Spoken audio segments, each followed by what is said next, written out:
Hey everybody, it's John DePietro. I am here in Rutland, Massachusetts, and we're at the library because the Historical Society just put on a marvelous presentation led by Lynne Amsden. Lynne, it's personal, isn't it?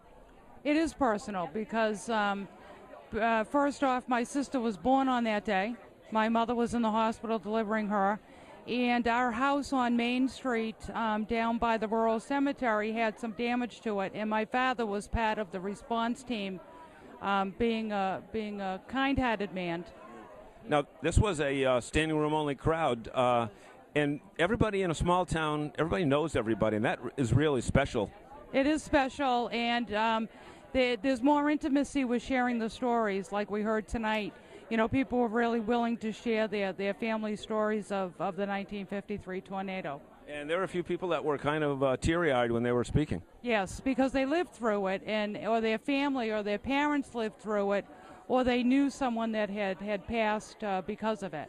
Yeah. Tell us a little about the presentation you put together, because it had to be a labor of love, because there was a ton of work with that. Yeah, it was a labor of love, from taping the radio broadcast from 35 years ago to gathering the photos from different sources, newspapers and books, and the Rutland Historical Society, and just to get it all lined up.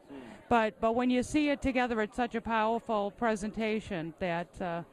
When you look at the mainstream media, it would appear that the tornado started and ended in Worcester and didn't hit anything else before then. That's not really true, is it? That's not really true. And when I went to Petersham and I did the same presentation in Petersham, they made it sound like it started there.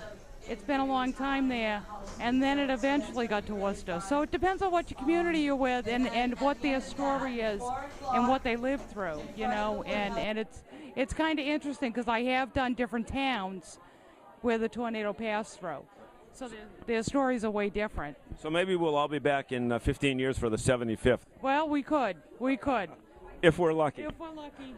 Might be somebody else running my projector, but the presentation will still be here. It might not even be a projector. It might be something, you know, because somebody was referring to Super 8 movies. That's right. Yeah, we do have some 8mm film of the tornado that we're hoping to get and get it on DVD for us. I know you want to talk to the people here. Looks like nobody's leaving. Everybody's emotionally attached, and it's all because of the great work that you did. Thank you so much. Thank you for being here yourself.